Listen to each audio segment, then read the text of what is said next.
From Interfaith Alliance, this is State of Belief Radio.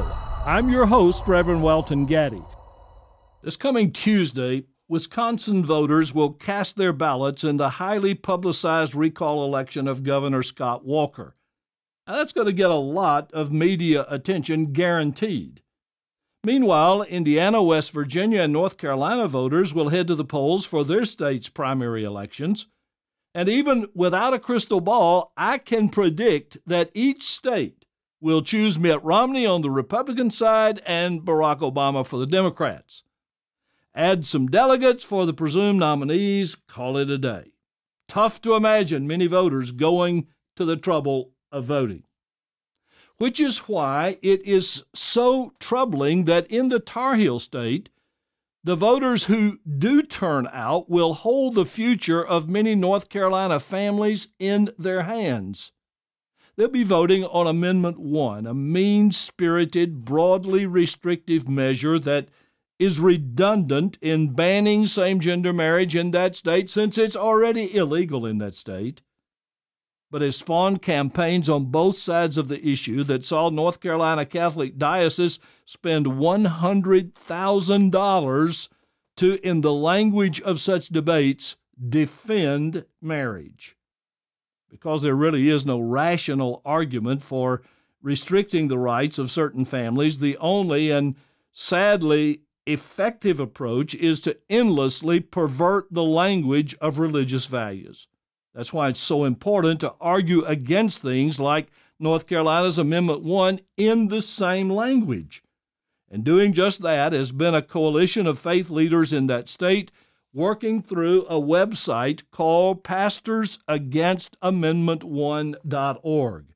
And I'm very pleased to welcome one of those faith leaders to State of Belief Radio right now, the Right Reverend Michael Curry, who is the Episcopal Bishop in North Carolina.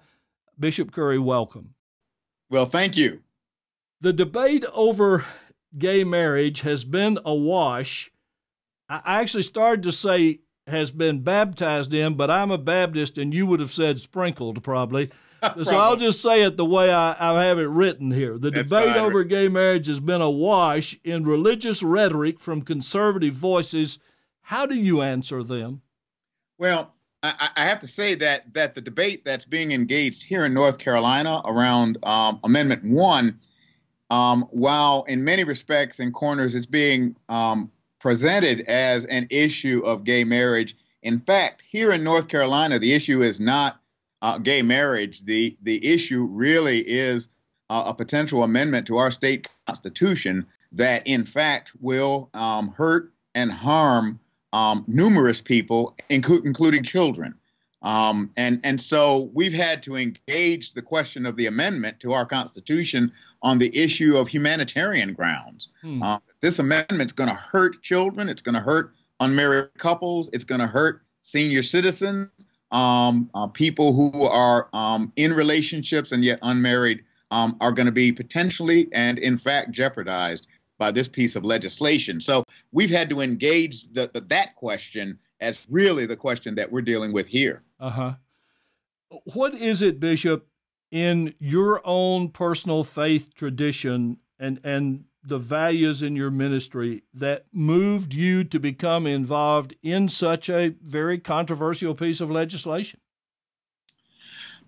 You know, the truth is, it was the fact that when I realized how profoundly and significantly people were going to be hurt by this amendment, it became very clear to me that as a Christian, as a follower of Jesus, our task is to bring healing, health, and goodness into the world, not to bring harm and hurt. And this amendment is going to bring harm and hurt to just many, many people, and uncertainty to many, many others as well. And I can give you a few examples. I wish you would. For example, this amendment has the potential, although it's up to debate, but it has the potential to make people who are in relationships without the benefit of marriage, for whatever reason, possibly no longer protected under domestic violence protections that are currently afforded here in the state of North Carolina.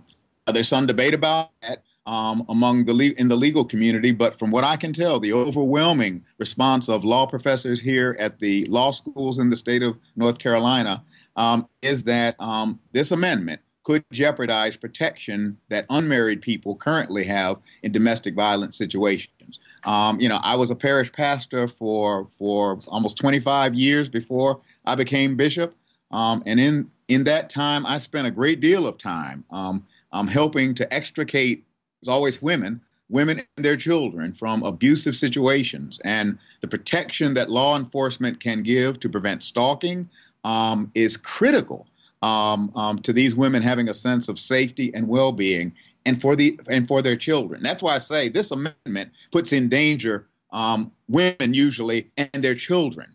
As a Christian, I cannot stand by idly while anybody is being hurt by a law in this land. The Constitution of any state, as with the federal Constitution, does not exist to take away rights. It exists to protect them. Well, Bishop, you've done an excellent job in describing the breadth of the legislation and the potential impact of the legislation in a way that goes beyond my understanding of it. What I'm wondering is there are many people who are positioning this as just a referendum on same-gender marriage. Right. So is it possible that all of the implications that you've just mentioned may become such subsidiaries to people's focus on same-gender marriage that it is defeated for that reason?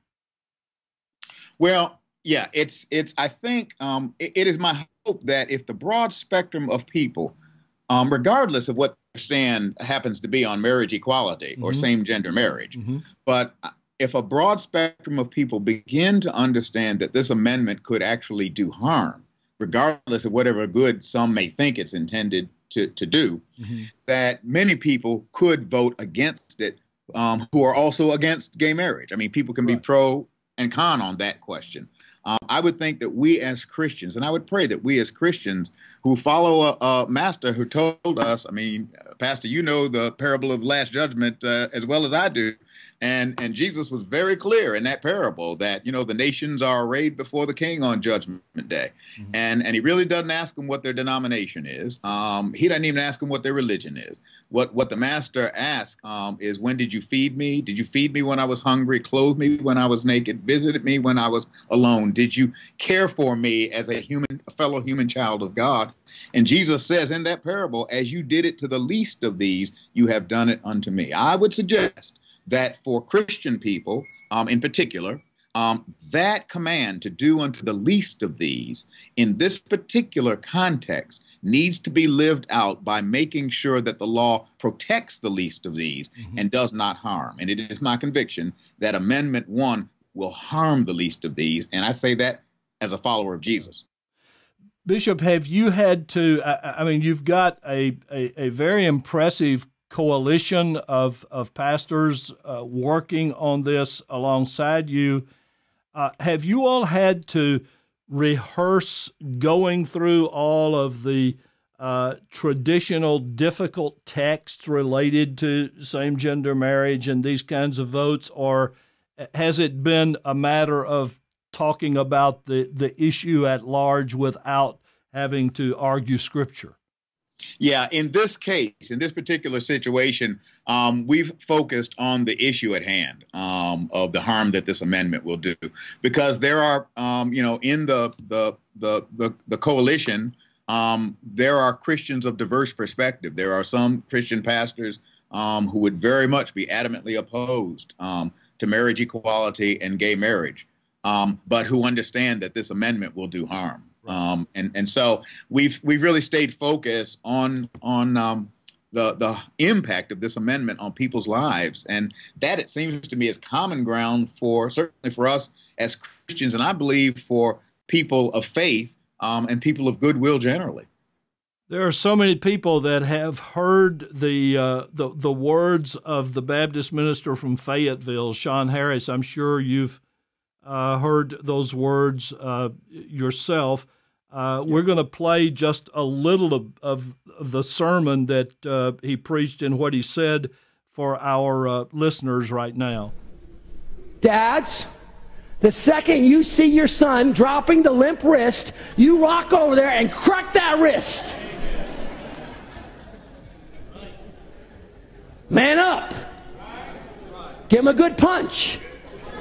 Okay? You're not going to act like that. You were made by God to be a male, and you're going to be a male. Now, since that clip went viral, Harris has apologized to those that he, quote, unintentionally offended. My question to you is, how many voices like his are there in North Carolina? In the same sermon, he urged his congregation to vote on May 8th, and it's pretty clear how he wants them to vote. Is that common or is that uncommon? Reverend, I really don't know the full answer to that. I haven't done a poll. My guess is the level of that language and the volume of it probably is more, I would hope, uncommon than common. Yeah. It may be that the sentiment in opposition to gay marriage may be more common, but I would hope that the spirit of that sentiment is not as common. I've got to tell you, it's hard for me, and I don't make any judgment on anybody else except myself, but it's hard for me as a follower of Jesus of Nazareth, who himself, frankly, was executed on the cross because of his radical inclusion, not exclusion, because of his radical love, not hate. That's what got Jesus killed. Yeah. And we follow him. So I don't know how you follow a Lord like that. We have a hymn in the Episcopal tradition, the King of love, my shepherd is, whose goodness faileth never. Yeah. Well, how can you follow the King of love and spew hatred? And so I would hope and pray that that's not common in pulpits throughout our state. Well, I can tell you, Bishop, I grew up in the Southern Baptist Convention, and I could tell you a lot of pastors that can straighten you out if you want to be straightened out on that. That's right. How much difference, how much impact will come from Billy Graham's alleged announcement that he is in favor of the amendment? I mean, Billy Graham is a much respected and revered person here, and a great man in his own right. I would still contend that if we are passing an amendment to a constitution that's going to hurt or harm one child of God, that is one too many, and that amendment doesn't need to be in the Constitution. Yeah. This amendment that we're talking about will strip away, certainly for all public employees who are presently unmarried but allowed to have health insurance and pension benefits because of domestic partnerships and that kind of thing. Public employees in 8 jurisdictions in the state of North Carolina will lose those benefits because of this amendment. And people on both sides of the debate agree that that happens to be the case. Yeah. There is some debate about employees in private corporations, whether or not they will lose their benefits. But it's going to be complicated and messy, and corporations are going to have to do all sorts of gymnastics to make it possible for them.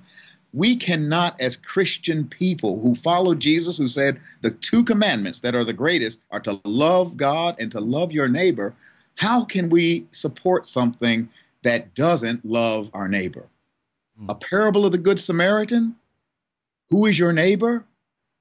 When I ask that question is asked of me, that neighbor is the other person. Yes. That neighbor is the person beaten up on the side of the road. That neighbor is the least of these that Jesus talked about. That neighbor is an abused woman who may not have protection of domestic violence legislation. That neighbor is a couple, an elderly couple who can't afford to get married lest they lose their Social Security and pension benefits, who will no longer be able to be afforded the opportunity and the rights to visit their loved one if they happen to be in the hospital. Who is my neighbor? I certainly respect Dr. Graham. I really do. Sure. But on this question, I have to stand with answering who is my neighbor by how I vote.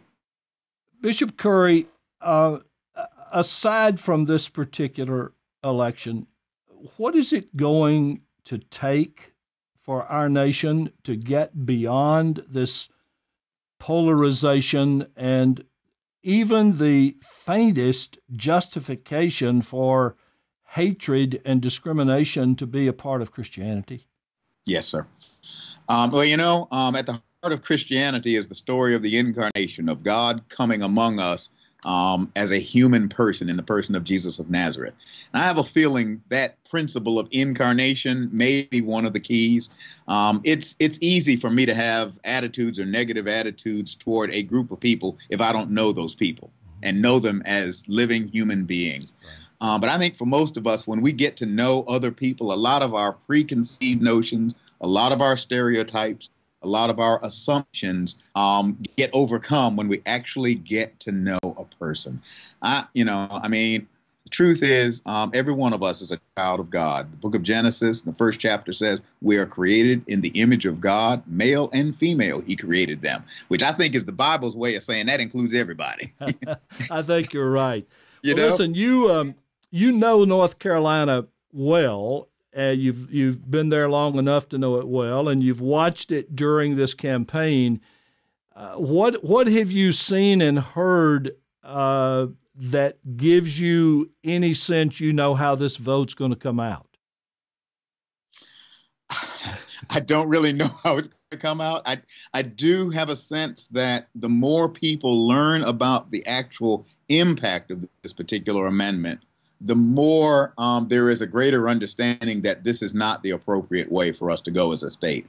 About a month ago or so, when a poll was taken, I've forgotten which one it was, but that particular poll said that 58% of likely voters were expected to vote in favor. That was over a month ago. The most recent poll, just I think a week or two ago, said that number has gone down to 54%. So it's heading, the more people understand what's in this particular legislation, the more they realize this is not the way to go. Now, again, that from my perspective is hopeful, but I don't know that it will stop the amendment. But there's a chance. There really is a chance. And I got to tell you, Pastor, 10 years ago, there wouldn't even have been a chance. Exactly. So there's progress. Remember how Dr. King often said, the moral arc of the universe is long, but it is bent toward justice. Right. And I believe that justice will out that God's kingdom of righteous justice and peace will be realized in time.